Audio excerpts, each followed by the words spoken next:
SAFM, South Africa's news and information leader. Thanks, Siki. Zambia's outgoing president accepts defeat, and DNA analysis reveals new info on Australian Aborigines. Good morning. Zambia's outgoing president, Rupaya Banda, has accepted the election defeat and has officially stepped down. Banda lost to long-time presidential hopeful and opposition leader Michael Sata, who won Tuesday's election, removing Banda's 20-year-old party, the Movement for Multi-Party Democracy. SABC senior specialist reporter Mahlatsi Gallens is in Zambia's capital, Lusaka.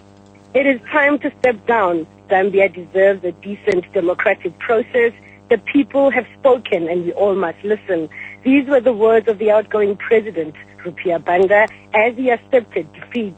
He was emotional, wiping his eyes with a handkerchief, accompanied by his wife. He urged his party, the MMD, to accept defeat, saying it's a lesson learned, and next time they must work harder. He congratulated the new president, Michael Sata. Mahlatsi Gallens, SABC News, Lusaka, Zambia.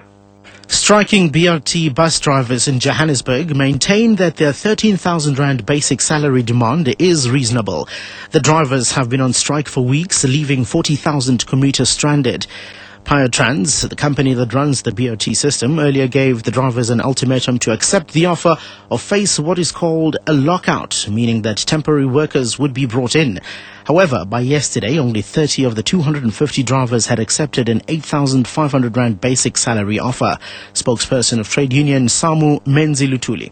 The notion of saying they will employ new drivers, I don't think that will be happening anytime soon, given the fact that we had some meetings with the employer, trying to address the same issue. So we have agreed on certain things that need to be done so that we can ensure that we resolve the matter as early as next week. Commuters in the Nelson Mandela Bay Metro could find themselves stranded this afternoon if a meeting between disgruntled Algoa bus company drivers and company management deadlocks. The drivers are unhappy about the sale of the company to a group of businessmen who include some of the company's senior managers.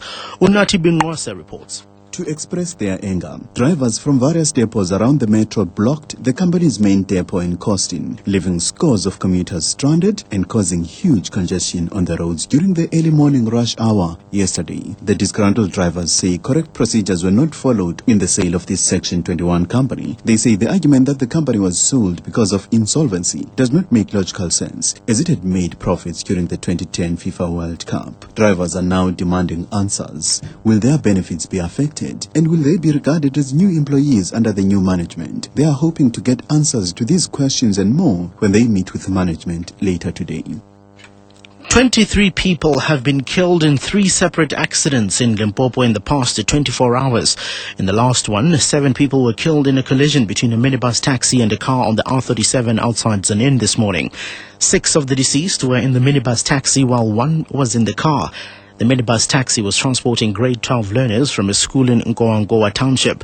Yesterday morning, 7 people were killed in an accident in Toyando, and yesterday afternoon, 9 people were killed near Tabazimbi.